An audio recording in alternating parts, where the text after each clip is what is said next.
commence? Ça, il est là.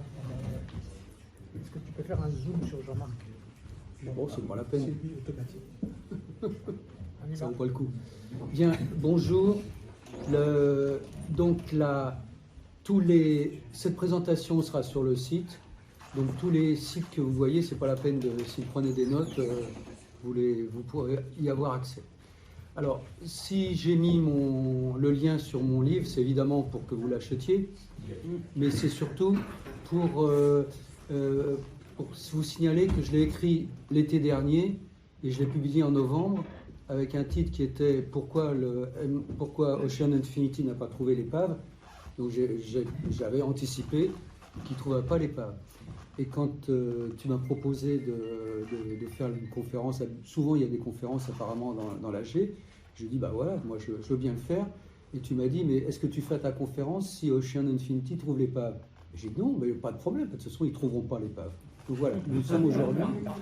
Et donc là, en plus j'ai mis mon email, c'est-à-dire ce que je vais essayer c'est de tenir en 1 heure, ensuite une demi-heure de discussion, et vous avez mon email, donc après vous pouvez toujours m'envoyer des commentaires, et puis je verrai comment vous répondre. Bien alors, le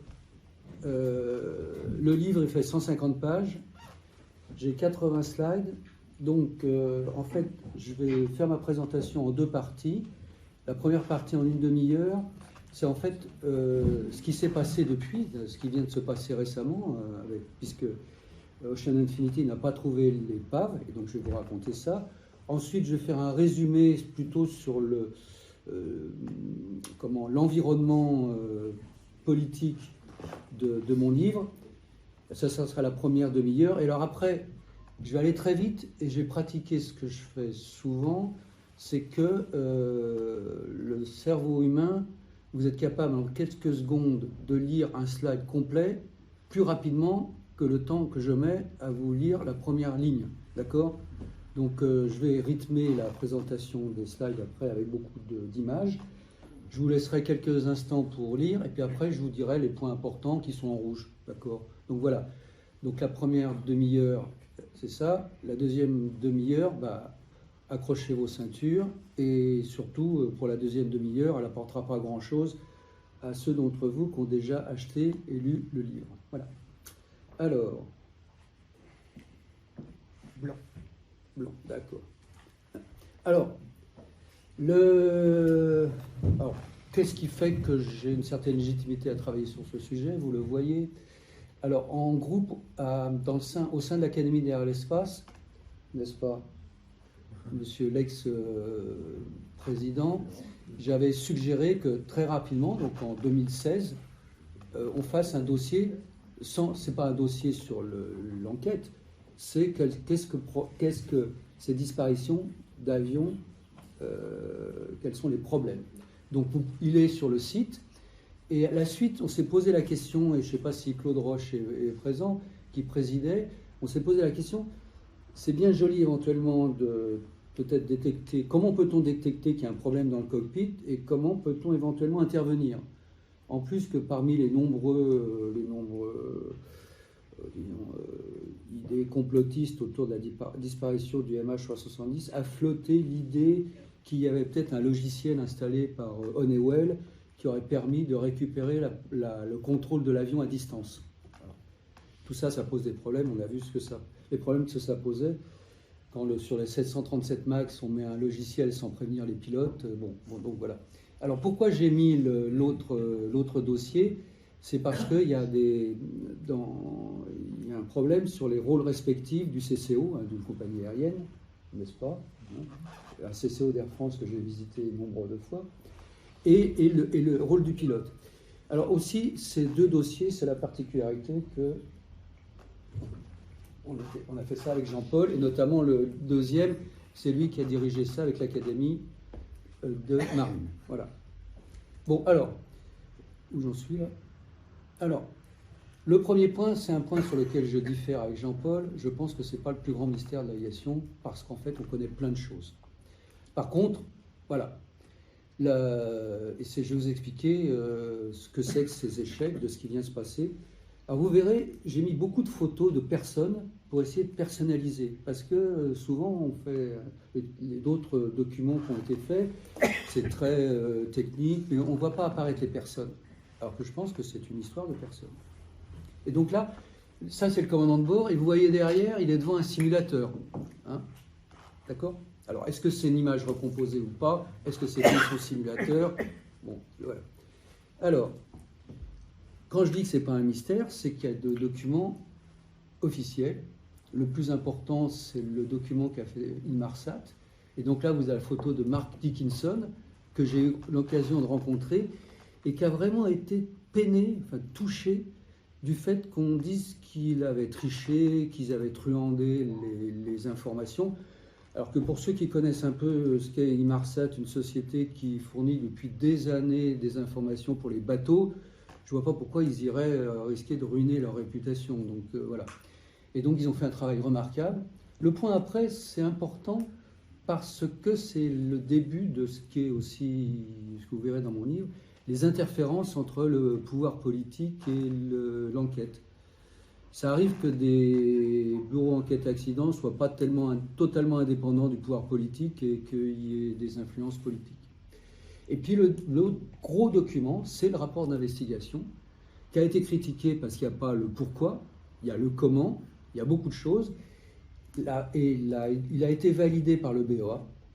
Par contre, il n'y a eu aucun commentaire de l'Indonésie. Pourquoi? Parce qu'ils n'ont jamais voulu donner les informations de leur radar primaire. Alors, une des conséquences quand même de cette disparition, de même que la MH17 a eu des conséquences au niveau de l'OACI, des questions qui se posent à l'heure actuelle, qui a l'autorité pour interdire ou pas autoriser une compagnie aérienne de survoler un espace? Donc ça, c'est les conséquences du MH17. Et le celui-là, a eu comme conséquence le développement de ce système que vous pouvez lire, et donc vous avez lu déjà depuis longtemps les 4 points de ma présentation. Le seul problème, c'est qu'on peut toujours faire disparaître un avion, pour la bonne raison que le principe à bord, c'est que le commandant de bord peut couper tout ce qu'il veut. Il peut couper le moteur, à condition qu'il coupe le bon, pas comme ce qui s'est passé à Taïwan où c'est gouré, ils ont coupé le mauvais. Le pilote peut couper le transpondeur et l'électricité. D'accord. Il n'y a pas de moyen de surveillance indépendant, le radar primaire est limité, et il n'y a pas de système à bord qui bypasserait le pilote et qui permettrait de communiquer entre le sol et le bord sans que le pilote puisse le couper. Alors ça, c'est pas la peine de lire en détail, c'est le point important, c'est que le 8 mars, pour le 12e anniversaire, le bureau enquête accident Malaisie a annoncé que la deuxième phase était terminée, qu'ils n'avaient rien trouvé, et que une phrase un peu ça, qui continuerait à s'intéresser aux familles. Alors, pour moi, c'est un échec de ces 3 composantes. La Malaisie qui avait signé ce contrat, qui lui coûtait rien, et surtout, je trouve qu'ils ont fait l'erreur vraiment d'attendre le 8 mars pour annoncer, alors que dès le 23 janvier, des gens comme moi qui suivaient savaient que les recherches étaient terminées. D'accord ? Et c'est pour ça que les familles ont envoyé cette lettre, c'est la traduction française que vous pouvez lire.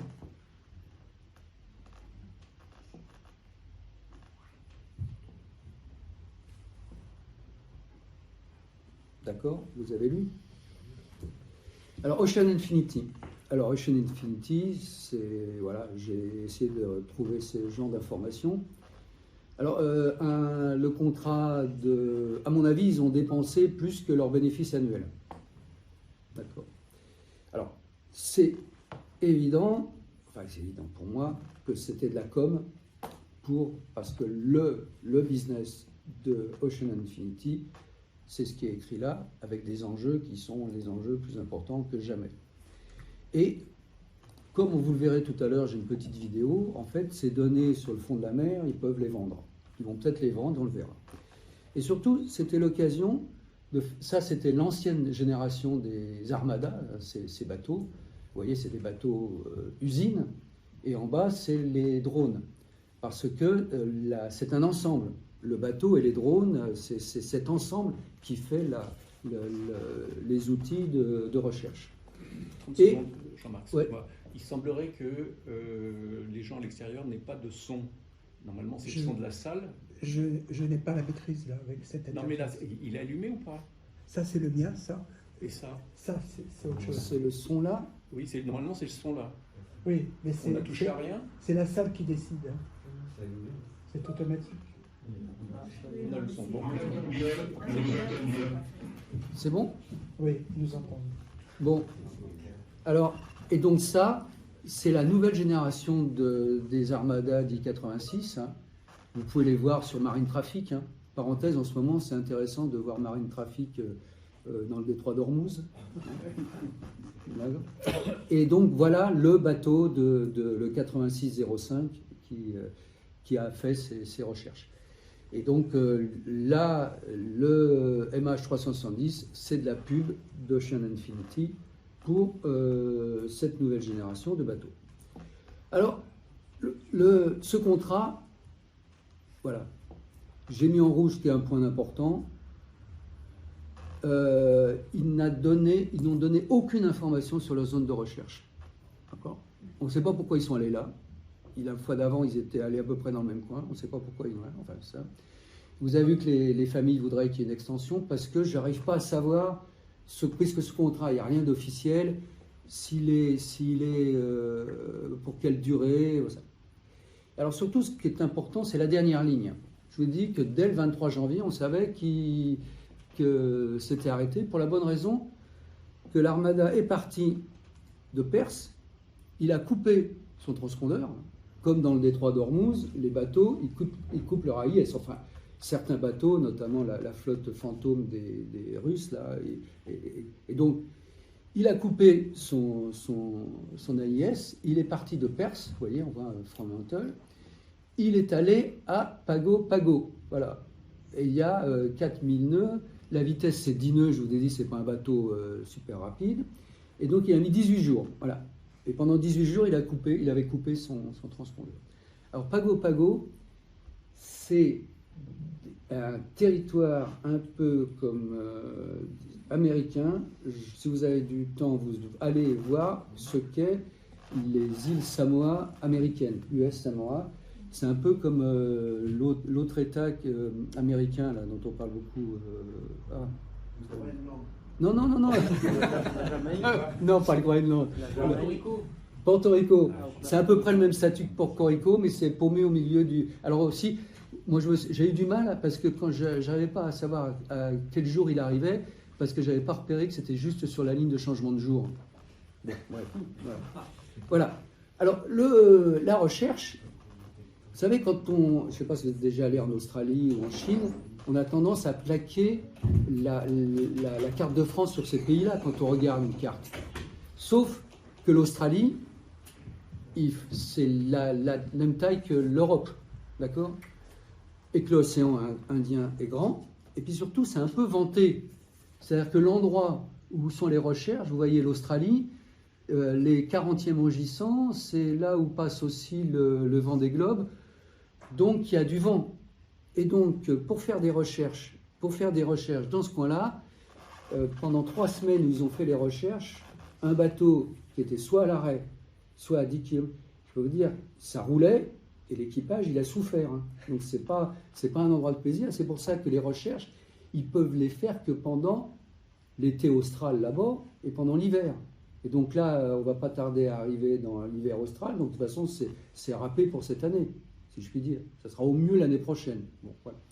Alors, c'est un échec aussi pour ces gens, ce qu'on appelle les machistes, tous ces gens comme moi qui ont rien d'autre à faire que d'essayer de trouver des choses sur cet avion. Et vous verrez, plus tard je vous expliquerai, à ce moment-là on passera un peu dans la technique, qu'il y a une espèce de trajectoire officielle qui a été celle qui a été choisie par tout le monde, mais qui faisait l'hypothèse que vous voyez là. C'est-à-dire que l'avion, à un moment donné, il était en pilote automatique, d'accord ? Voilà. Et pour justifier a posteriori ça, on a inventé le suicide du commandant de bord. Alors, vous verrez, le début de mon livre, je dis que ceux qui ne croient pas dans les informations de Marsat, qui pensent que ça, c'est même pas la peine de lire mon bouquin. Moi, je pense, de toute façon, c'est pas non plus un problème technique.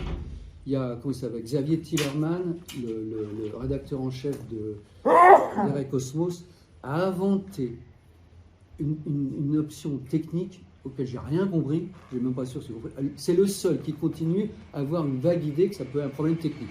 Bon, moi, j'y crois pas du tout. Et donc, vous allez voir, et là, on va passer un peu dans la technique. Voilà, c'est qu'il faut, et c'est l'idée de mon livre, c'est que pour choisir entre des milliers de trajectoires possibles, il faut avoir un scénario de détournement. Voilà. Donc un peu technique. Alors, voilà, d'abord, voilà les recherches en 2014. Alors là, les recherches en 2014, d'abord, il y a eu des recherches dans la mer de Chine. Sauf si vous me poussez à poser des questions par rapport à ce que raconte Florence de Changy, que Jean-Paul connaît bien, parce qu'il s'est retrouvé avec lui à des émissions de télé. La mer de Chine, il y a des explications pourquoi au début ils cherchaient dans la mer de Chine. Et puis après, quand sont arrivées les informations d'Inmarsat, ils sont allés au sud, et c'est là qu'ils sont allés le chercher. Bon. Ensuite, il y a eu la première phase d'Ocean Infinity, en marche 2025, voilà, dans la zone qu'on voit en violet en bas, d'accord ? Et puis voilà la zone qui a eu lieu en janvier. Donc vous voyez la distance de Fremantle, c'est-à-dire qu'il fallait déjà 8 jours pour y aller. Là on voit le trajet, toute la trajectoire qu'ils ont pu faire. D'accord, voilà. Et maintenant je vais passer à ce fameux message Inmarsat. Les messages Inmarsat sont des messages de service comme dans vos téléphones cellulaires. En France on appelle ça des téléphones mobiles. Aux États-Unis, on appelle ça des cell phones, parce que vous savez très bien que ça fonctionne avec des cellules. Et donc, il y a des messages de service pour savoir dans quelle cellule vous êtes à tout moment. Les messages d'Inmarsat, c'est la même chose. Et, tenez-vous bien, ils ont décidé de les enregistrer après la disparition de l'Air France 447. Sans savoir si ça servait à quelque chose. Ils ne s'en sont jamais servis. Eux seuls le savaient. Et ça a été leur première utilisation. Alors, le problème des télécommunications par satellite, c'est que il y a un satellite géostationnaire, il y a un endroit de réception qui se trouve justement en Australie, et il y a l'avion. Alors, le géostationnaire, il est très haut, ça se passe à la vitesse de la lumière, mais il faut quand même un certain temps. Et surtout, les communications par... Alors, je vous raconte des choses que j'ai appris que des copains plus compétents que moi m'ont expliqué. Donc, j'essaye de vous raconter ce que je crois avoir compris. Alors, s'il y avait Raymond Rousseau qui était là, il dirait que je raconte des bêtises, mais bon, donc c'est dans les limites de mes compréhensions. Ça coûte tellement cher, les communications par satellite, qu'on peut parler que dans un créneau. Et pour ajuster le créneau, on fait un ajustement de temps. C'est ça qu'on appelle le burst time offset. Et grâce à ça, eh bien, on arrive à projeter un cône sur la surface de la Terre qui permet de savoir que toutes les heures, l'avion, à un moment donné, a croisé ce cercle sur la Terre. D'accord ? Et, beaucoup plus compliqué, la fréquence offset, c'est pour compenser vous savez, le problème de Doppler. Donc là, il faut ajuster, dans les communications par satellite, il faut ajuster la fréquence un peu. Autrefois, dans la voiture, il fallait ajuster la fréquence pour entendre la radio. Là, il faut ajuster la fréquence. Et ce frequency shift est le résultat de cette équation avec 6 inconnus. Et certains de ces paramètres dépendent de la position et de la vitesse du satellite, parce que le satellite, ça bouge, et ça, on le connaît, il y a les effets éphémériques, donc ça, c'est possible, et ça dépend des 6 composantes de l'avion X, Y, Z, VX, Y.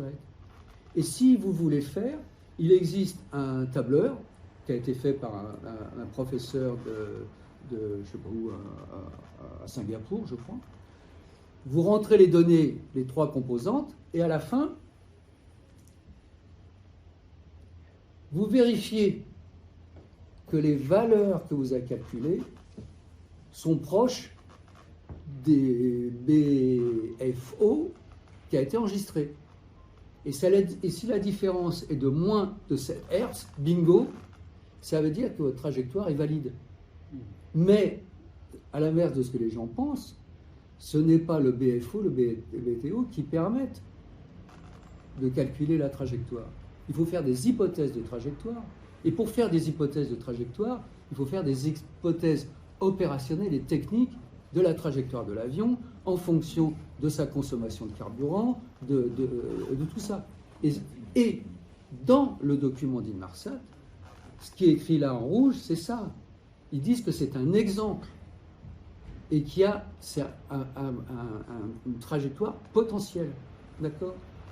Alors, le scoop qui date du 3 mars, parmi les amateurs qui bossent sur ce sujet-là depuis 10 ans, il y a un groupe qui s'appelle l'Independent Group, qui est animé par un certain Victor Agnello.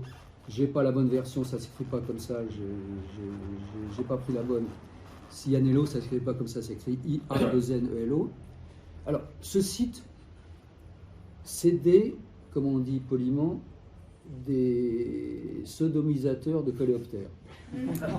Je ne comprends que le centième de ce qu'ils racontent. Ils se battent, les trucs, vous savez, c'est incroyable. Par contre, ce qui est important, c'est que ce leader dit, finalement, la trajectoire pour laquelle Ocean Infinity n'a pas trouvé l'épave, peut-être qu'il y a d'autres options qu'on pourrait prendre. Et à ce moment-là, il a dit, mais il y a un gars qui s'appelle Ed Anderson, qui avait utilisé une autre idée, c'est d'utiliser des hydrophones.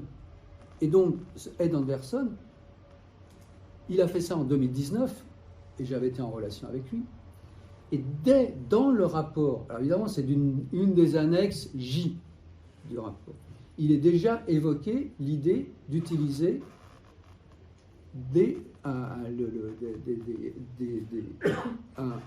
voir s'il n'y a pas eu un événement qu'on aurait pu détecter avec ce réseau. Et ce réseau, qu'est-ce que c'est? Vous le voyez à la fin. C'est un réseau qui a été mis en place pour essayer de vérifier qu'il n'y avait pas d'essais nucléaires au fond de la mer ou dans des endroits. Et donc ça, c'est géré par une espèce d'association qui se trouve en Autriche, et les données sont publiques. Pourquoi les données sont publiques? C'est que ça permet à chaque pays de vérifier qu'il n'y a pas un autre pays qui s'amuse à faire des essais nucléaires. D'accord? Alors, la vie est étonnante. Ça, c'est des photos de la pose d'un hydrophone dans les îles Crozet par un bateau qui s'appelle le Marion Dufresne. Et c'est un copain qui a été le commandant de bord du Marion Dufresne qui m'a envoyé des photos. Vous voyez un hydrophone. C'est marrant la vie quand même. D'accord? Et alors, si vous avez du temps, allez voir ce site, c'est fabuleux, ce site, sur les ondes, ce qu'on peut faire avec les ondes qui sous l'eau se propagent beaucoup plus vite que dans l'air, avec des travaux sur la communication entre les baleines. Est-ce que les baleines parlent entre elles? Et comment, avec ça, on peut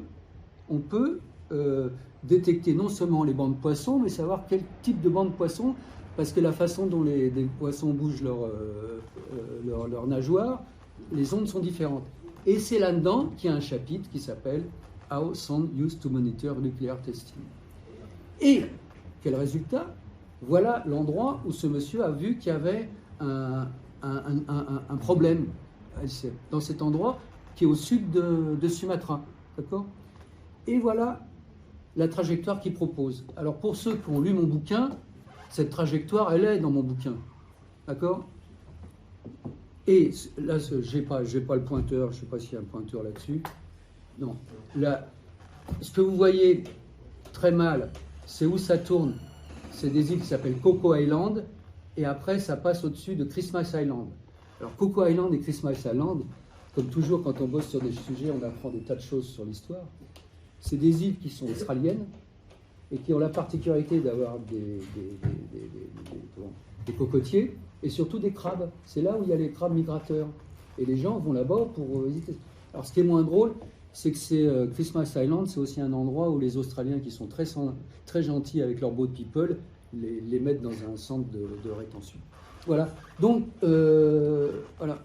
Alors, maintenant, je vais passer, donc ça, c'est le scoop. Alors maintenant, ceux qui ont lu mon livre, je pense, mon idée, c'est pour choisir entre toutes les trajectoires, il faut qu'il y ait une bonne raison de ce détournement. Parce que c'est un détournement. Alors, est-ce que c'est un détournement du pilote tout seul ou est-ce qu'il a été poussé par quelqu'un? Ceux qui ont lu le bouquin, ils ont la réponse. Voilà. Et donc, vous pouvez lire. Alors, ce qui est intéressant, c'est que maintenant, M. Anwar Ibrahim est le Premier ministre depuis 2022. Et ce monsieur a eu un rôle dans toute cette histoire. Et maintenant, il se retrouve Premier ministre. Alors, à la fin de mon livre, voilà ce que j'ai écrit.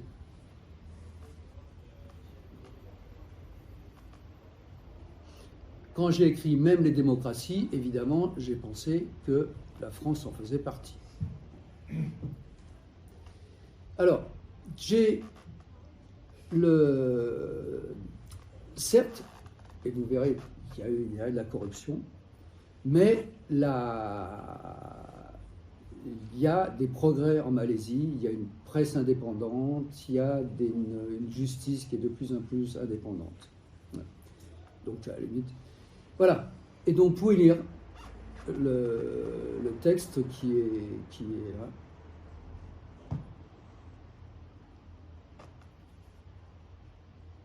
Je suis presque dans les temps, là, demi-heure. Vous avez lu? Ok. Voilà. Donc, vous pouvez lire mon scénario.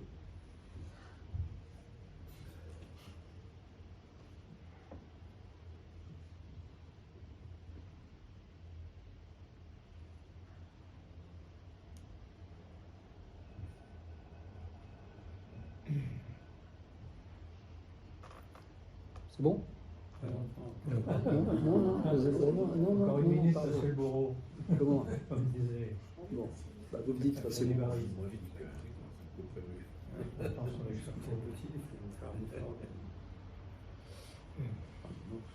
Pendant cela, moi, je me repose.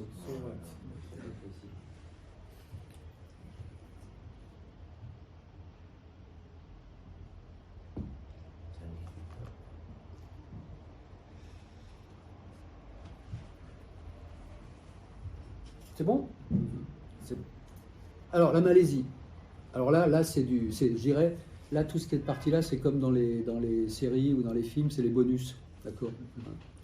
Alors, la Malaisie, vous voyez, il y a des montagnes des deux côtés. À droite, c'est l'île de Bornéo. Ça explique pourquoi le sud de Bornéo, c'est l'Indonésie, et le nord, c'est la Malaisie. Et le nord de la Malaisie, dans ces endroits-là, il y a encore ce qu'on appelle des minorités ethniques. Là, c'est la Malaisie, avec quand même la particularité d'avoir Singapour, qui est quand même un truc particulier, et puis Brunei, qui est aussi c'est le seul mauvais livre comment il s'appelle, qui a l'Académie française, qui a fait de très bons livres là. Bref, c'est mauvais.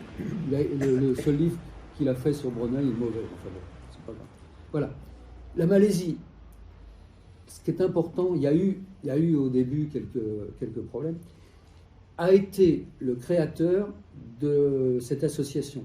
Un peu ce que promeut maintenant le Premier ministre canadien. Il dit les pays moyens, ils ont intérêt de s'organiser. Et l'ASEAN, c'est évidemment quelque chose qui est organisé par rapport à la Chine. Ils ont réussi à regrouper presque tout le monde. Ce qui est important, la Malaisie, dans cette région du monde, c'est le seul pays, à part avec quelques petits problèmes au début, qui n'a connu aucune guerre civile. Alors, pensez à tous les pays de la région, il y en a même qui sont encore en guerre. La Malaisie a échappé à ça. Je sais pas. Alors, peut-être. Bien, voilà pour avoir une idée, donc c'est la moitié de la France, la capitale. Il y a une langue officielle, mais ils parlent aussi l'anglais, le mandarin. Vous verrez pourquoi. D'accord? Alors, la Malaisie, c'est assez extraordinaire. Donc, c'est une monarchie constitutionnelle avec des sultans. Si vous lisez le sortilège du Malais, je sais plus, ouais, je crois. Il y a eu un moment même un sultan qui était blanc, un temps d'occupation. Ruffin, l'écrivain. Comment? Ruffin. Ah voilà, c'est Ruffin, ouais. Son livre. Moi je le connais. Il est berrichon. Ouais. Bah, son livre sur le Brunei n'est pas terrible. Bon, alors donc, et tous les 5 ans, il se passe la main et c'est le plus vieux qui prend. Voilà, assez étonnant. Et il respecte la démocratie. Un taux d'alphabétisation de 96%. Et vous voyez, premier conducteur de mal, manque de peau d'huile de palme, qui a des conséquences écologiques dans leur pays, parce qu'ils font ça. C'est la bourse des finances, de la finance islamique, quelque chose de très étonnant, dont la façon de fonctionner, la finance islamique, n'est pas la même que la nôtre. Et ils sont en train de développer un port, un terminal, pour concurrencer Singapour. Donc c'est pas un petit pays sous-développé. Hein. Voilà. Alors, depuis l'indépendance, il y a eu un parti, qui s'appelait le Grand Parti, que j'ai mis en jaune, et celui qui a été le père, là, dont vous voyez la photo, qui est assez étonnant, ce parti a perdu les élections en 2018. Et ça, c'est très important pour l'enquête. Et celui qui est revenu au pouvoir, c'est ce monsieur, quand il est revenu au pouvoir, à la surprise générale, il avait 95 ans. Maintenant, ce monsieur a 100 ans. D'accord ? Bien. Et il y a donc celui qui a perdu les élections, c'est ce monsieur Raza. Et puis surtout, depuis 2020, c'est monsieur Anwar Ibrahim qui a été nommé par le sultan avec une coalition parce qu'il n'a pas la majorité. Donc voilà. Ouais. Alors ce monsieur, il était Premier ministre quand le MH370 a disparu. Il a perdu les élections en 2018, mais manque de peau. Le précédent, il a fait aussi de la corruption, mais il a fait en sorte qu'il arrose beaucoup de monde. Tandis que lui, c'est surtout sa famille qui en a profité. Et il a fini par être jugé. Il est en prison. Et dans les nouvelles en Malaisie, il continue à y avoir des débats. Est-ce qu'il ne pourrait pas être pardonné? Parce que lui, il continue à prétendre que les millions de dollars qu'il a eus, c'était l'Arabie Saoudite qui lui a donné gentiment comme ça, que ce n'est pas du tout de la corruption. Alors, toujours dit qu'il est en prison. Voilà. Alors, Anwar Ibrahim, ça a été un peu toute proportion gardée. Comme... Ah, il y a de l'écho. C'est bon. On est sur l'écoute. Ouais. Ça y est, on est sur l'écoute, ça y est. Le gouvernement malaisien m'a foutu sur l'écoute. Déjà, parler, ça m'est pénible, me réentendre, ça c'est affreux. Je pense que ça vous est arrivé de vous réentendre, c'est infernal. Bon, manque de peau, ça va être enregistré, tout ça. Bon, et donc là, c'est un peu comme je dirais à un moment donné, par rapport à la CFIO, les jeunes socialistes. C'est-à-dire, à 20 ans, il a été président et il s'est toujours positionné contre la corruption. Et ça n'a pas plu. Et donc, il n'a pas arrêté d'être mis en prison pour essayer d'éliminer de la vie politique. D'accord ? Et donc, on parlera du détournement de l'avion. Et en fait, dans la victoire de l'opposition en 2018, il était en prison, il ne pouvait pas se présenter, mais il a soutenu cet homme respectable de 95 ans qui a pris le pouvoir. Voilà. Alors maintenant, il me reste un quart d'heure pour la discussion. Donc, voilà. Alors, voilà le vol de la Malaysian Airlines, ça vous le savez. Alors, Guylain Vatrelos, je l'ai rencontré plusieurs fois, j'étais allé plusieurs fois avec lui, je l'ai vu en tête-à-tête. J'ai du respect pour lui, pour l'homme. Et là, systématiquement, il me dit qu'il est d'accord, non seulement il est d'accord, mais il souhaite que quand moi je fais des présentations, je montre lui, sa femme Laurence, ses 2 enfants Ambre et Adrien, parce que son but c'est qu'ils ne soient pas oubliés. Alors sur cette photo, il y a un deuxième fils qui s'appelle Alexandre, qui n'était pas là parce qu'il était en train de faire ses études à l'école polytechnique. Je vous recommande ce livre. Encore une fois, je ne suis pas d'accord avec sa théorie, il le sait, mais c'est très intéressant pour voir comment comment il a vécu les annonces successives. Donc c'est à la limite entre son bouquin et le mien, achetez plutôt le sien. Bon, voilà. Voilà. Alors, le commandant de bord, voilà. Donc c'était quelqu'un d'expérimenté. On a raconté qu'il avait une maîtresse, qu'il avait des problèmes d'argent, etc., etc. Sa photo, il manque un de ses 3 enfants, mais bon, ça ne dit pas tout une photo. Alors ce qui était intéressant, c'est qu'il faisait des petites vidéos en utilisant comme pseudo un hydravion qui est cet hydravion-là. C'est marrant, quand même, non? Bon. Le jeune pilote, alors c'est une histoire encore plus folle, il venait juste d'être qualifié. Pour les gens qui sont pilotes ou les gens qui connaissent un peu les pilotes, quand on est qualifié, en plus qualifié sur un 707, qui est le fleuron de la compagnie, avec un 717, c'est un lapsus, excusez-moi, et qui, avec un commandant de bord respecté, et surtout en février 2014, il y a Richard Quest, le journaliste de CNN, qui, dans les 15 jours de la disparition, est resté jour et nuit à l'antenne de CNN. Il l'avait rencontré, il avait pris une photo de lui. Il y a quand même des coïncidences assez extraordinaires. Bon, alors, le vol était là, il n'y a rien de nouveau. Ça, c'est la trajectoire. Ça, c'est le début. Ça, c'est extrait du rapport d'enquête. La première partie, il n'y a rien d'inquiétant. C'est normal. Et surtout, cette première partie permet de récupérer plein d'informations. Parce qu'à ce moment-là, la CARS fonctionnait et on a des informations sur la consommation de carburant, et en particulier qu'il y avait un moteur qui consommait plus que l'autre. Et on a confirmé ce que le pilote avait dit. Voilà.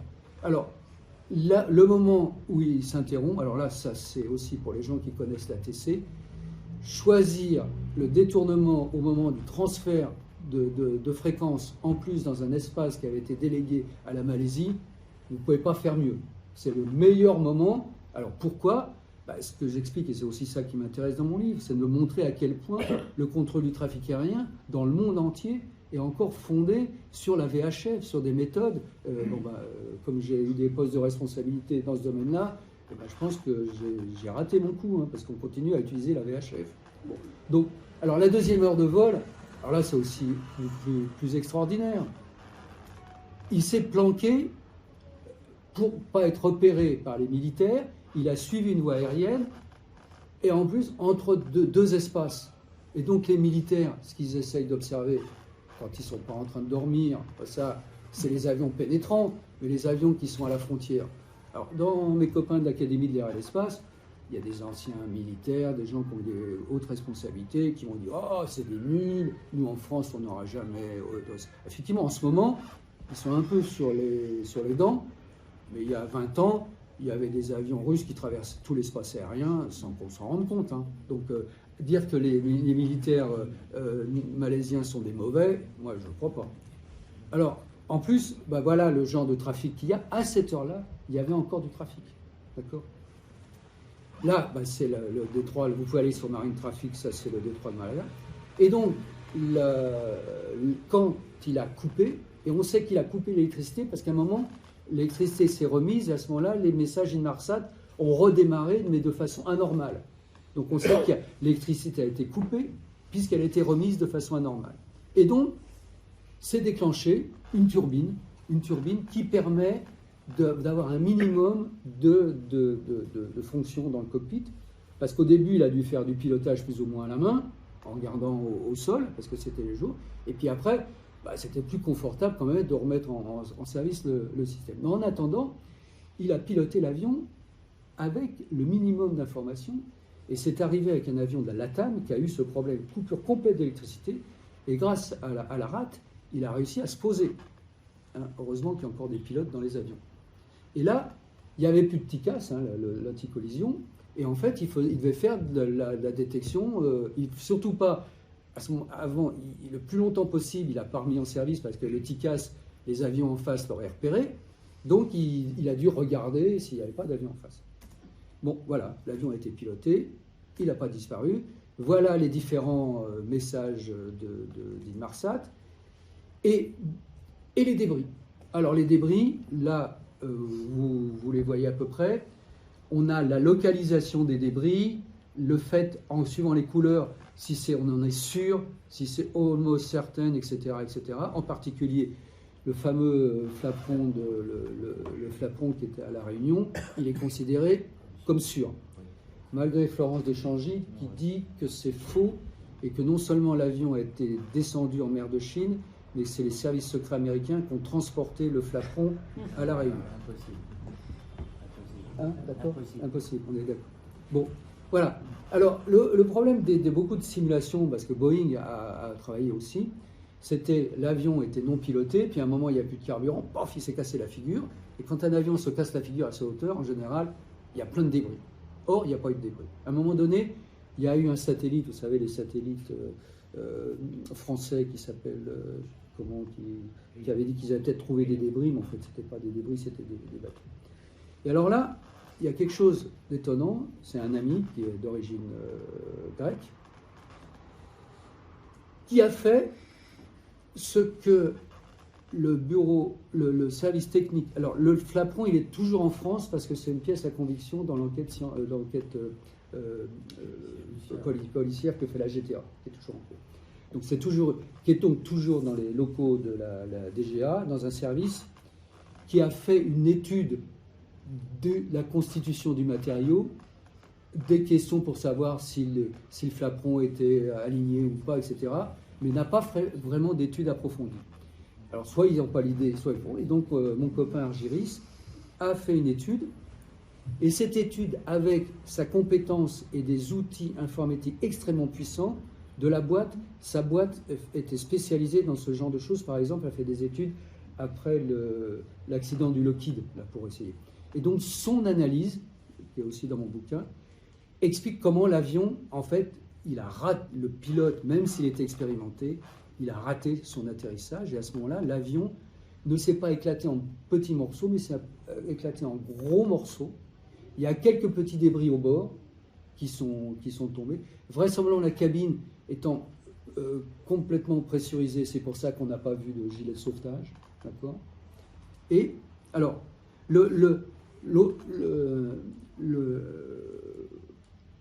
j'ai dit que je faisais court. Bon, alors, les autres indices, j'ai trouvé un interview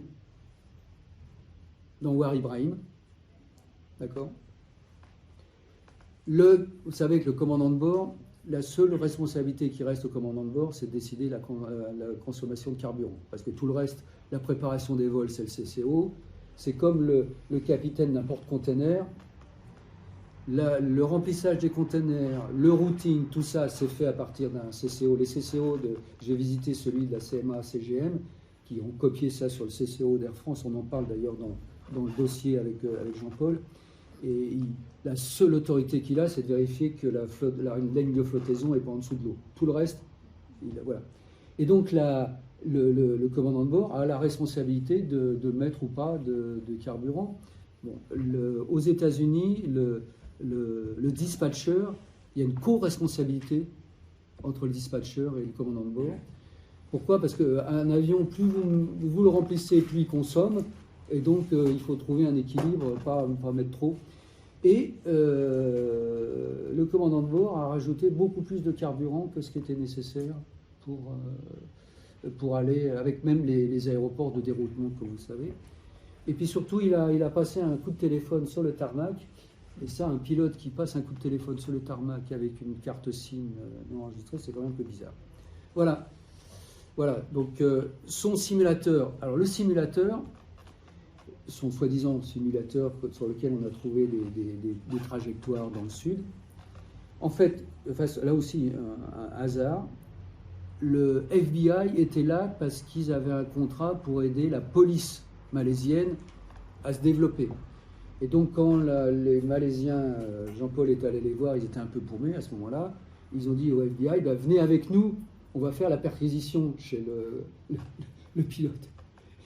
Et là, le FBI, ils ont piqué le simulateur, et le simulateur, il est toujours au centre de recherche du FBI en Virginie, avec le point important, c'est que selon la loi américaine, comme il y a eu au moins un citoyen américain, l'enquête judiciaire n'est pas terminée non plus aux États-Unis. D'accord ? Voilà. Voilà. Donc ma théorie, vous l'avez vu, voilà, ils voulaient attirer l'attention du monde entier sur le fait que Anwar Ibrahim allait être condamné et qu'il ne pourrait plus se présenter aux élections. Manque de peau, il s'est gouré dans les calculs de carburant. Il n'était pas du tout dans... Vous avez vu le film Sully qui est extraordinaire. Si Sully a réussi, et pour deux raisons, c'était l'Hudson, qui n'est pas la même chose que l'océan Indien, et surtout ils étaient deux. Et Sully Sunger, il y a des gens de l'académie qui ont rencontré Sully Sunger, qui était quelqu'un de remarquable, qui est encore quelqu'un de remarquable, a toujours dit qu'ils avaient fait à deux. Et quand vous regardez ce film remarquable, vous voyez très bien le boulot qu'ils font tous les deux pour... Donc là, avec un pilote tout jeune, il ne pouvait pas. Voilà. Donc voilà. Voilà. Donc c'est ça. Donc à mon avis, voilà les coupables. Celui qui a eu l'idée du détournement, est-ce qu'il a convaincu ou forcé à le faire? Vous savez, dans des partis politiques ou dans le truc, il peut y avoir des gens hyper zélés à qui viennent des idées sans forcément en parler au chef. Hein. Ça arrive, même dans des organisations. Évidemment, le coupable, c'est celui qui l'a accepté. Alors j'ai mis hybride pilote, ça c'est, il n'y a pas de pilote dans la salle, j'aime bien agacer les pilotes. Voilà. Bon. Farid parce qu'il n'a pas pu résister. Et puis, alors, X, est-ce qu'un jour, sur son lit de mort, il va dire la vérité? J'en sais rien. Mais en fait, ceux qui sont responsables, bah, c'est Anwar Ibrahim qui a eu la mauvaise idée de critiquer la corruption, le Mohamed. Alors, en chinois, le premier nom, c'est le nom de famille. Donc, Si, c'est le nom de famille. Xi Jinping, c'est le prénom. En malais, j'ai toujours pas réussi à comprendre parce qu'ils n'ont pas de nom de famille, etc. Donc, pour plus simple, dans mon bouquin, je l'appelle Anwar parce que je sais pas. Et l'autre, Mahathir. Donc, Mahathir, il l'a fait empoisonner. Et puis, le deuxième responsable, c'est Najib, qui l'a fait aussi empoisonner pour essayer d'éviter qu'il manque de peau. Bah, au final, c'est Najib qui a été en prison et puis l'autre qui est devenu Premier ministre. Voilà. Et j'ai tenu, hein, en une demi-heure. Voilà. Bon alors, voilà, donc si vous avez le droit, bien sûr, de me poser toutes les questions, avec une règle qui est ma règle. Il n'y a jamais de questions idiotes. Par contre, il peut y avoir des réponses stupides. Une question, est-ce qu'il y a d'autres personnes qui partagent ton scénario? Non. C'est le seul? Ouais. Il faut Alors, je l'ai largement diffusé. Oui. J'ai eu la chance que l'Académie de l'air et l'espace l'a mis sur le site. Je me suis permis de l'envoyer à un certain nombre de journalistes avant même que les recherches s'arrêtent. Il n'y en a pas un qui m'a répondu. À coup sûr, les services secrets américains l'ont. Ah bah ma femme depuis le début me dit mais Jean-Marc, pourquoi ça dure aussi? J'ai dit Jean-Marc, arrête tes conneries, un jour on va avoir des ennuis. Et je dis non, bah peut-être trop tard. Non, parce que la question que je me pose, c'est je pense, alors les complots américains, j'y crois pas, donc je pense que c'est vraiment ça. Je pense que au moins jusqu'à l'arrivée de Trump, les Américains n'avaient pas intérêt à embêter la Malaisie parce que c'était un endroit où il commençait à y avoir beaucoup d'investissements dans la crainte que Taïwan soit prise par la Chine, notamment de sociétés qui construisent des chips. Donc il y avait beaucoup les grands Américains qui commençaient à s'installer. Et je vous l'ai dit, avec la ASEAN, c'était un espèce de contre-pouvoir vis-à-vis de la Chine, et en particulier les premiers ministres malaisiens ont refusé d'adhérer aux nouvelles routes de la soie. Donc c'était je pensais que pour les États-Unis, ils avaient intérêt à ne pas embêter la Malaisie. Maintenant avec Trump, et le silence chinois. Alors, comment tu l'expliques? le fait que ce que je raconte... Il y avait une majorité de Chinois avant. Il y avait une majorité de Chinois, puisque vous l'avez vu, il y a 30% de Chinois, comme souvent dans tous ces pays là-bas, il y a des Chinois. Les Chinois n'ont pas vraiment la possibilité de s'exprimer. Il y a eu un moment, un malaise entre la Chine et la Malaisie, parce que la Chine trouvait que la Malaisie ne faisait pas bien le boulot.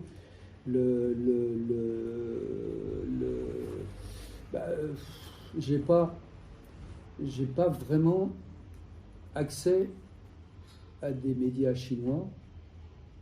Et puis, j'ai envoyé ce que j'ai fait, c'est que j'ai envoyé mon document. Alors, le livre est en français.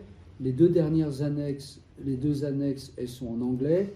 Et en plus, j'ai fait un texte en anglais que j'ai envoyé à ce groupe qui sont actifs sur le site de Family. Et il y en a un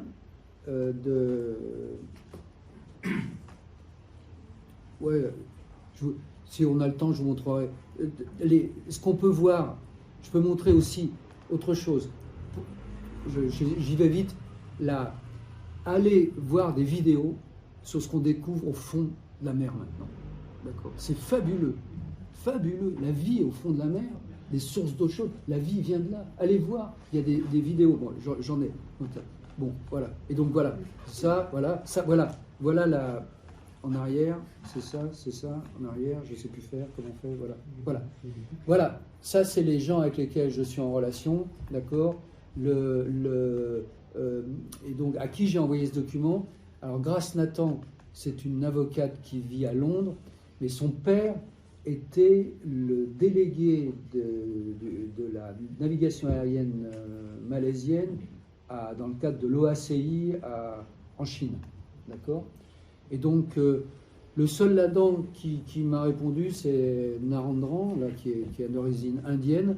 C'est celui qu'on voit là complètement sur la droite, qui m'a dit effectivement, votre théorie est intéressante, mais ce n'est qu'une théorie. Enfin, c'est ce qui m'avait répondu alors qu'il y avait encore des recherches. Voilà. Donc, c'est une réponse comme d'habitude un peu longue à ta question. Donc, pour l'instant, bon, alors vous pouvez faire de la pub.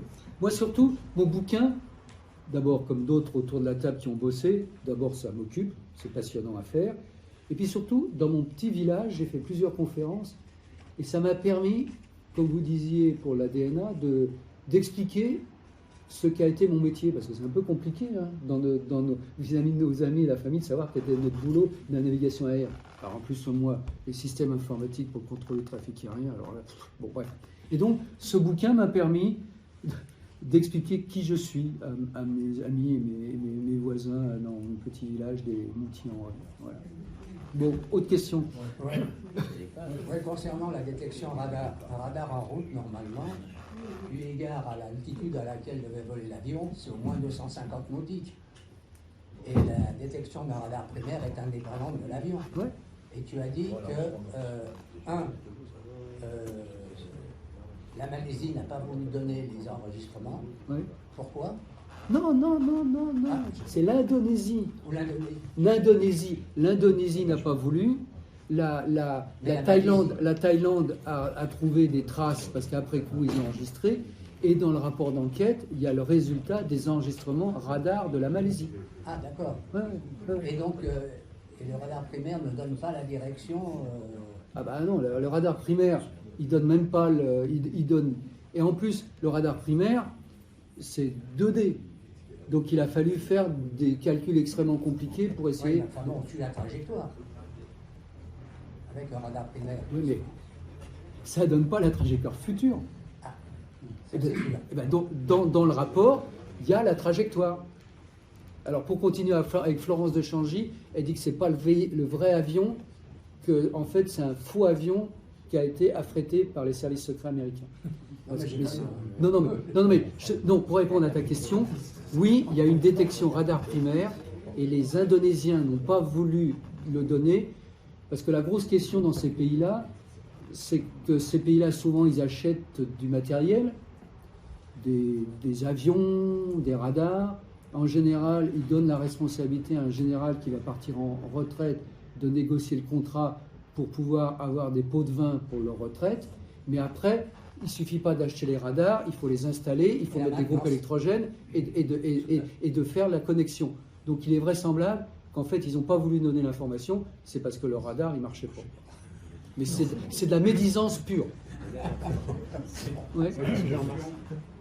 On ne peut plus basique. Le sous-titre de ton bouquin, c'est pourquoi Ocean Infinity n'a pas trouvé l'épave. Ma réponse, c'est parce qu'ils n'ont pas cherché au bon endroit. Et j'attendais, j'espérais que ta conférence aujourd'hui nous amène à un scénario, une hypothèse de ce que pouvait être l'endroit. En 2019 ou 2021, je ne me souviens plus, j'ai invité à Bretigny pour être interviewé dans le cadre d'une hypothèse de trajectoire que j'avais trouvée particulièrement pertinente, qui se base au début sur le fait que pour qu'une trajectoire existe, il faut qu'elle y ait une intention. Et que le fait que tu as souligné là, qu'elle suive presque ce que peut le joint un trait de cire, montre évidemment que celui qui pilote l'avion a l'intention de passer inaperçu. Mais à cette époque, le groupe avec lequel tu travaillais avait également mis en avant que les débris qui ont été trouvés à La Réunion et à Madagascar, en y appliquant les algorithmes de courant de l'océan Indien, permettaient de remonter en se disant ils ont mis tant de temps à arriver à Madagascar, donc tant de temps à dériver dans l'océan Indien, permettait de remonter à un point hypothétique, supposé, mais probable ou possible d'amérissage ou de crash en mer. Et est-ce que tu as, à la lecture des nouvelles informations que tu as, sur le plan trajectographique, une hypothèse sur l'endroit auquel se trouverait l'épave, ce qui conforterait l'hypothèse de l'intention de la destination que pouvait avoir l'équipage? Alors, j'ai beaucoup bossé dans l'équipe qui s'appelait Capsio, avec Jean-Luc Marchand. Et ce à quoi tu fais allusion, c'est d'abord, il a fait une conférence à Bretigny, puis en plus, on avait aidé un gars à faire un documentaire. Alors, ce documentaire, on était furieux, parce qu'à la fin, son documentaire, c'était nous, on y était pour ça, et le reste, c'était les théories de Florence de Chambly. Donc, on n'était pas contents du tout. Et en fait, à l'époque, en plus, moi, je suis parti de l'équipe Capsio parce que je pensais que on n'arriverait pas, même si dans l'équipe, il y avait quelqu'un d'excellent qui a utilisé un simulateur de Boeing, qui est Philippe Gasser, qui était très très bon, qu'en fait, on n'avait pas les informations suffisantes pour faire ces calculs de trajectoire, donc comme j'ai expliqué tout à l'heure, pour la bonne raison que ça suppose de connaître le FMS, ce qu'on appelle le FMS, le Flight Management System, qui est le système qui gère l'avion, enfin le pilotage de l'avion qui assiste le pilote. J'ai eu l'occasion dans mes fonctions, on avait aussi essayé de construire un FMS expérimental. Le constructeur de FMS, c'est Honeywell, qui est à peu près le seul. Thales a essayé d'en faire un concurrent avec difficulté. Et c'est très confidentiel, ce qu'il y a dans le FMS. Donc on ne sait pas exactement ce qu'il y a. En plus, il y a des paramètres qui sont liés à la compagnie. C'est-à-dire que la compagnie peut ajuster le FMS en fonction de ses choix. Est-ce qu'il privilégie le temps ou la consommation de carburant? Donc en fait, les simulations qu'on a faites ne nous permettent pas d'avoir le niveau de précision qui aurait pu être, à mon avis ils ne le feront plus, qui aurait pu être fait par Boeing et Honeywell. C'est pour ça que j'ai arrêté de travailler dans cette équipe, et parce que je pense qu'on ne peut pas arriver à trouver une trajectoire, on n'a pas la crédibilité, enfin moi j'estimais que je n'avais pas la crédibilité pour trouver une trajectoire. J'estime avoir la crédibilité pour trouver une raison, mais pas pour trouver la trajectoire. Et ce que vous avez à l'écran, c'était dans le tome 1 avec Michel Delarche, et on avait dit, et lui avait fait ça avec des moyens assez rudimentaires, que l'avion doit être quelque part par là. Mais quant à avoir une précision précise, parce qu'à l'échelle, ça fait beaucoup. Et c'est pour ça que c'est intéressant le travail de Anderson, c'est qu'il arrive aussi dans le même point. Et donc je pense que Boeing, Honeywell ça recommence. Non, ne reprendront pas les travaux. Pour eux, c'est une affaire finie. Boeing, ils ont d'autres chats à fouetter. D'accord. La Malaisie, à mon avis, c'est fini. Donc, pour moi, je vais y arriver.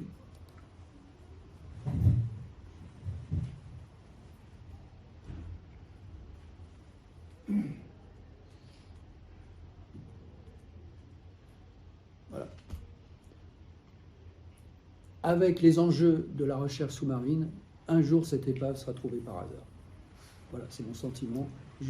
Donc, quelque part, et c'est pour ça que Victor Ianello dit que ça vaut le coup de prendre l'hypothèse de Anderson, c'est parce que c'est un endroit qui est, c'est moins agité, l'espace est grand quand même. Donc à mon avis,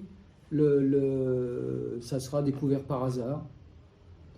Alors le soulagement pour les familles, il y a encore des familles chinoises qui pensent que leur enfant est toujours vivant. Et ça, c'est aussi une question de culture. La culture, les marins de pêcheurs bretons, ils ont pris l'habitude d'avoir des cimetières dans lesquels il n'y a pas... Donc c'est des questions de culture. Donc au moins pour eux, ça. Mais par contre, quand on va trouver... Est-ce qu'on pourra récupérer les boîtes noires, le data recorder, c'est les 2 dernières heures, le voice recorder, non, le voice recorder, c'est les 2 dernières heures. Qu'est-ce qu'on trouvera dans le cockpit? Ce qu'il y a dans le cockpit? Jean-Paul, tu es bien placé pour savoir qu'on peut se poser des questions de qu'est-ce qu'on va trouver au bout de 2 ans dans OMA. Mais ça, tu m'as raconté des choses un peu confidentielles là-dessus, sur le Air France 447. Au bout de 12 ans, qu'est-ce qu'on va trouver? Est-ce qu'il y aura 2 personnes dans le cockpit, 3 personnes dans le cockpit? Donc à mon avis, on ne saura pas. Donc pour répondre à ta question, non, je ne sais pas où il est. Voilà, je ne sais pas où il est. Et puis de toute façon, moi je vais m'arrêter, je vais passer à autre chose. Merci. S'il te plaît. On a trouvé la comète de Saint-Exupéry. Ouais. Moi, je ne vous cache pas que je suis assez mal à l'aise avec la présentation. Je m'attendais à une présentation technique et j'ai trouvé la première partie intéressante parce qu'elle est étayée par des éléments qu'on pourrait qualifier d'objectifs et techniques.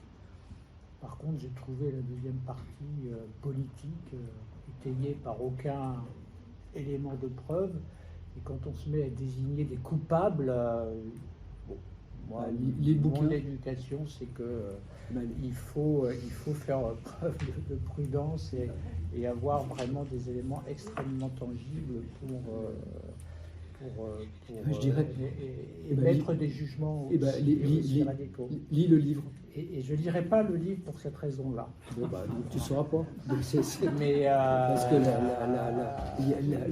d'abord, c'est plutôt un éloge de Anwar Ibrahim. Et donc, le livre, si tu veux pas le lire, lis pas le livre. Mais si tu veux pas le livre, à désigner des coupables. Si tu veux pas le lire, tu as tout à fait le droit, mais tu resteras sur ta position. Mais je veux dire, si tu lisais le livre, tu verrais que je n'avance pas des trucs complètement dans le vide. Voilà, c'est tout. Jean-Marc, je voudrais te remercier de continuer à travailler sur ce sujet, parce que je pense que c'est effectivement important. Peut-être qu'un jour on retrouvera l'avion, je n'en sais rien. Mais je pense que c'est intéressant de continuer à réfléchir sur le sujet. Alors, moi, beaucoup des choses que tu as dites me conviennent. Je peux proposer très modestement un scénario alternatif qui est basé essentiellement sur un point que tu n'as pas montré, qui est les trajectoires radar polaires au moment du point tournant où, quand l'avion qui a franchi qui est passé le nord de Sumatra, tourne, d'après ce que j'avais lu, je pense, sur le rapport d'enquête, c'est que l'avion fait en fait un 270 degrés par la droite avant de prendre sa route vers le sud. Alors ça m'amenait à me poser des questions sur est-ce que l'avion n'est pas parti vers le sud par suite d'une erreur d'affichage par la personne qui était, à mon avis, manifestement encore aux commandes de l'avion à cet endroit, et qui aurait affiché une destination vers le nord et aurait mis dans l'ordinateur une position sud au lieu d'une position nord.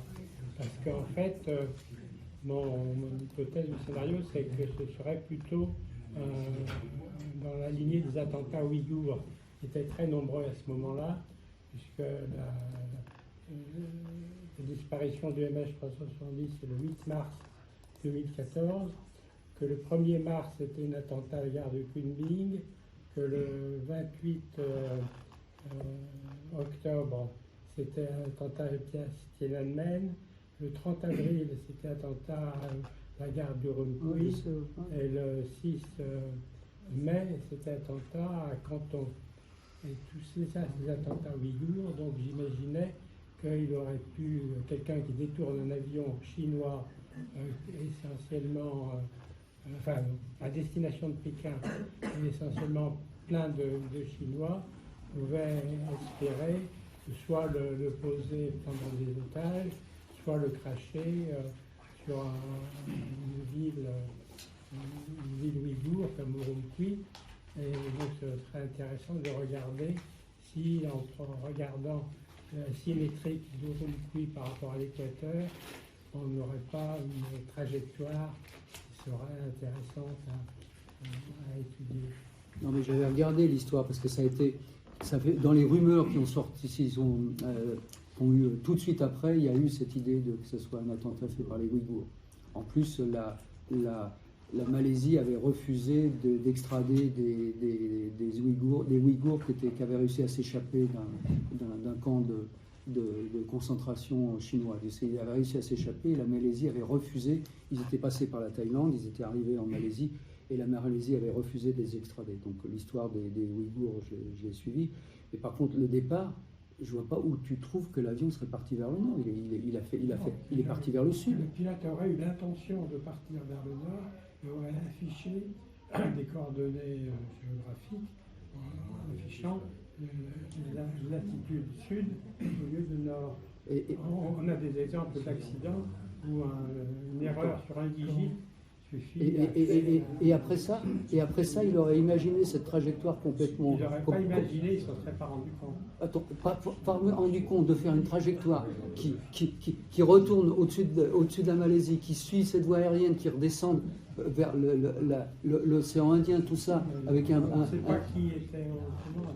Attends, on n'invente pas une trajectoire comme celle qui a été suivie, comme ça, et c'est pas une trajectoire qu'on décide par accident. Il faut qu'elle soit planifiée. Mais non, mais encore tu m'accuses il faut un scénario, il faut qu'il soit cohérent avec les informations techniques. Excuse-moi, ton hypothèse, il faudrait qu'elle soit étayée sur des informations techniques. Or, les informations techniques sont contradictoires avec ce que tu racontes. Ça ne peut pas être un truc par hasard, qui tout d'un coup, tu appuies sur un bouton et l'avion t'envoie, et puis après fait le tour et va dans l'océan Indien. Le FMS, il fait beaucoup de choses, mais quand même, il faut quand même le programmer. Oui, Bon. oui, Pascal. Moi, sur une question un peu technique de mes souvenirs de l'introduction de la rate sur les avions modernes, qui date de mon expérience de l'A-80. En fait, la rate, elle est capable de très peu de choses de fournir. Et notamment, ça a été fait depuis l'introduction des commandes de vol électriques. Sans quoi, effectivement, l'avion est incontrôlable totalement. Mais la rate n'est pas capable, d'abord, peut-être. Je ne sais même pas si elle est capable de gérer le FMS. Je ne sais pas si la rate est capable d'alimenter les visus. peut-être une visu, et peut-être même pas, uniquement à l'horizon sous court et comme on dit le compas, hein, et derrière, et surtout pas, le conditionnement d'air. Donc, dès qu'il y a eu coupure, il est clair que l'avion est rentré en dépressurisation, et les masques sont tombés. Enfin, c'est mécanique. Ce qui fait que derrière, parce que moi, si je me pose la question, en plus, il est descendu, donc les passagers n'ont pas pu non plus, pendant 7 heures, alors que c'était un vol de 5 heures, rester totalement inactifs, quelque part. Non mais, l'électricité a été remise au nord-ouest de Sumatra. Parce qu'à ce moment-là, il s'est dit, de toute façon, maintenant je vais aller vers le sud, j'ai réussi mon coup à suivre la voie aérienne, donc en fait, l'électricité a été coupée que pendant 1 heure. Et pendant 1 heure, effectivement, le commandant de bord, qui était un mec super expérimenté, il a utilisé les fonctions minimales que faisait. Et d'ailleurs, les 2 pilotes qui avaient réussi dans le cas du LATAM à le poser, avec ces informations minimum, ils ont même réussi à poser l'avion à je ne sais plus quel aéroport. Donc effectivement, il n'y avait plus qu'un minimum d'informations. Vis-à-vis des passagers, il y avait aussi la clim qui avait arrêté. Donc en fait, pendant une heure, il a tenu le coup pendant tout le temps où il se cachait dans le trafic. Et dès qu'il a pu, il a remis l'électricité. Et on sait qu'il a remis l'électricité, puisqu'à ce moment-là, les messages du Marsat ont démarré. Donc pendant 1 heure. Ce que je veux dire, c'est que les passagers n'ont quand même pas pu, pendant 7 heures, rester inactifs. Il va se passer quand même des choses à bord. Non, mais pendant 1 heure, oui, il y a une chose. Ils sont en panique parce qu'on est en décompressurisation. Alors, ma théorie, tu n'as pas acheté le bouquin, tu ne l'as pas lu. Dans le livre, j'explique qu'on a peut-être été dans une situation de Stockholm. Si le commandant de bord a expliqué aux gens qu'ils n'allaient pas mourir et que simplement ça allait durer longtemps, qu'ils remettaient le chauffage, etc., et qu'ils allaient atterrir en Australie, peut-être qu'à ce moment-là, les passagers ont accepté et ne se sont pas révélés comme les avions du 11 septembre. Et donc c'est une théorie, et comme je dis, c'est une théorie qui est moins horrible que dans les autres théories du suicide du pilote qui a dépressurisé, qui a fait mourir tout le monde, etc. Donc là, effectivement, moi je ne connaissais pas du tout, c'est des copains qui m'ont expliqué ce que c'était, mais effectivement la rate, qui, comme tu le dis, c'est pour voler. L'ultime secours. Mais pour voler avec uniquement la rate, il faut être un sacré pilote, hein, parce que tu n'as plus le FMS, t'as plus. En plus, comme tu dis, les écrans doivent peut-être y avoir un écran sur 2, donc c'est. Et puis alors là, c'était aussi très intéressant dans l'alimentation électrique d'un joujou que le 777, tous les circuits électriques, les redondances, les secours, etc. Donc comment ça fonctionne quand il n'y a plus que la rate, c'est au-delà de mes compétences. Qu'est-ce qui vraiment fonctionnait? La seule chose, c'est qu'effectivement, le commandant de bord,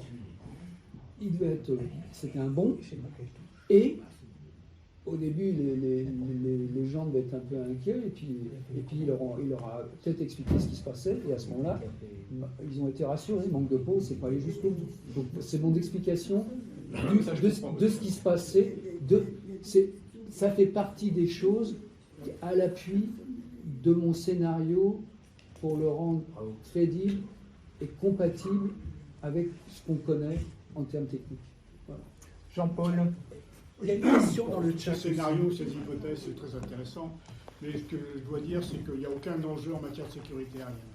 À partir du moment où on sait que l'avion a été détourné délibérément par quelqu'un, même si on le retrouve, on n'en tirera aucune conséquence. Toutes les conséquences en matière de sécurité aérienne ont déjà été tirées. Le BEA participe à des groupes de travail, même le pilote des groupes de travail sur le sujet. Donc aujourd'hui, qui s'intéresse à cette affaire? Les bureaux d'enquête accident n'ont aucun intérêt pour cette affaire. Boeing n'a aucun intérêt dans cette affaire. Depuis 12 ans, est-ce qu'il y a eu des questions sur la sécurité du Boeing 777? Aucune. Ni les compagnies aériennes, ni les constructeurs, ni les bureaux d'enquête, ni les États n'ont aucun intérêt à la solution de cette affaire. Les seules personnes intéressées, finalement, je pense que c'est le gouvernement malaisien, parce qu'il y a quand même une certaine responsabilité de sa part. Et puis, certainement, les familles, évidemment, peut-être que c'est pour elles qu'il faut continuer ces recherches, mais en tout cas, du point de vue du milieu aérien et de la sécurité aérienne, il n'y a aucun intérêt dans cette affaire. Voilà, donc, mais on peut spéculer, on peut faire des Jean-Marc hypothèses. au départ, c'est-à-dire que quand même, on ne sait pas, donc d'avoir des éléments de suivi d'un avion, Oui, mais ça, c'est le distress tracking, etc. Ces travaux ont été faits. Hein, Il y a une aujourd'hui. question, merci Jean-Paul, il y a une question à distance, oui, de la part de Frédéric Miramolo. pourquoi les États qui savent et leurs services ne parlent pas? Est-il possible que ce soit posé quelque part? Mais, à mon avis, non mais ils ne savent pas. Guylain Vatrelos s'arrête pas de dire que la France n'a rien fait, qu'ils savent qu'il a même pas été reçu par François Hollande, par Emmanuel Macron. Mais à mon avis, les États ne savent rien. Les États ne savent rien. Ils savent pas. Et donc, alors, il y a eu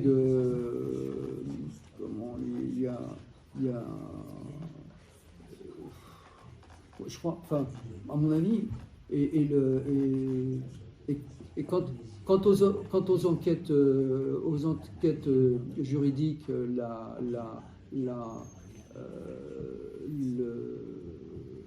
elle est aux États-Unis, mais elle est dormante.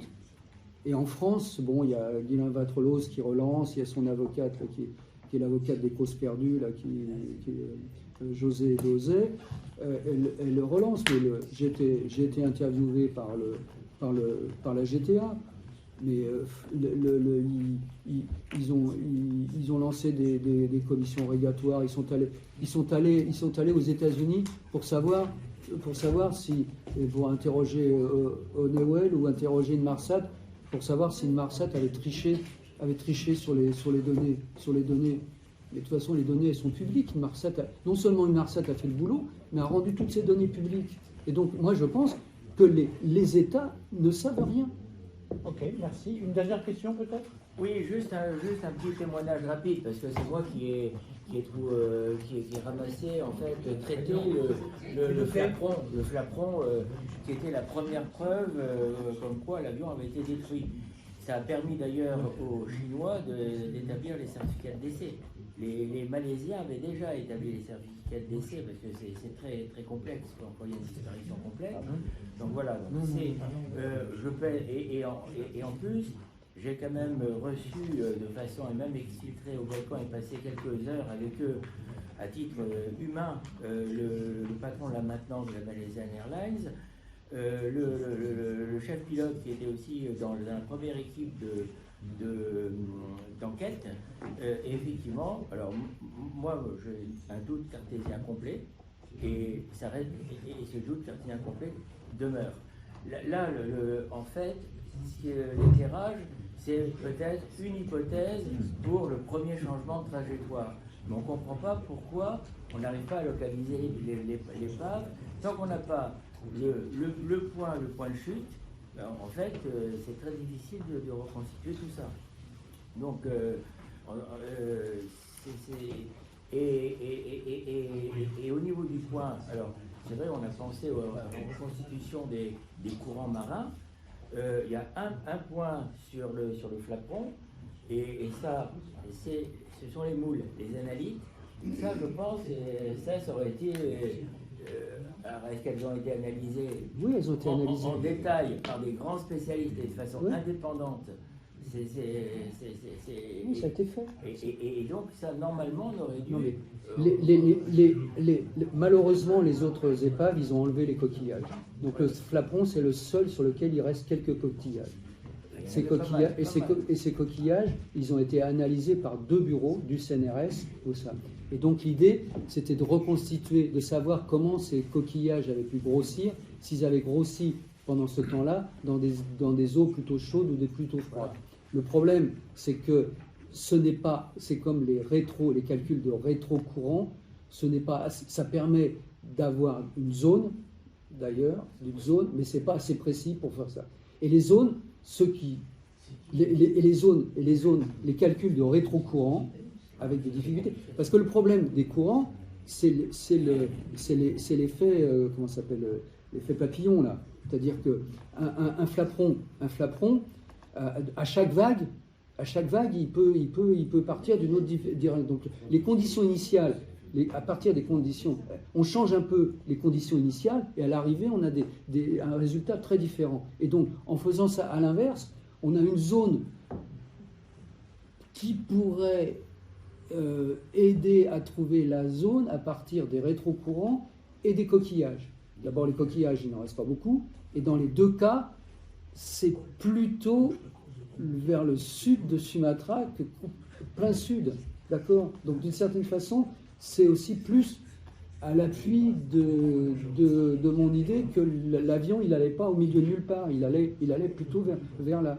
Et donc, ces deux, je les ai regardés. De toute façon, tout ça est dans le rapport d'enquête. Vous avez les analyses des deux laboratoires des coquillages, il y a des études de rétrocourant, il y a les plus grands centres de recherche maritime de l'Australie qui ont travaillé dessus. Ces informations ne sont pas conclusives pour retrouver une zone suffisamment précise. Encore une fois, les zones que ça permet de remonter sont gigantesques. Et avec un bateau, même s'il a des drones qui fait ça de plus en plus vite, c'est un bateau qui avance à 10 nœuds, d'accord? Et donc il faut qu'il en fasse du chemin, d'accord? Voilà. Donc le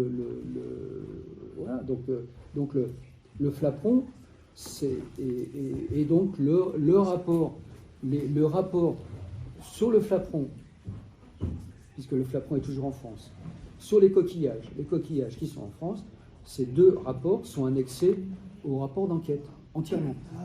Merci beaucoup, Jean-Marc, pour cette présentation. Donc, si vous souhaitez en savoir plus, vous avez le livre de Jean-Marc et toutes les références qu'il a données au passage sur les rapports d'enquête. Et vous avez mon adresse email, vous êtes les bienvenus pour m'envoyer des messages, quel que soit, qu'ils soient gentils ou méchants.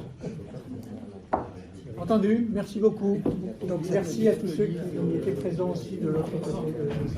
Cette conférence a été organisée aussi avec la France de la FNAC. Et en ligne ont été jusqu'à 70, c'était quand même un record. Merci. Voilà, il y a encore 33. Bonne journée à tout le monde. C'est disponible.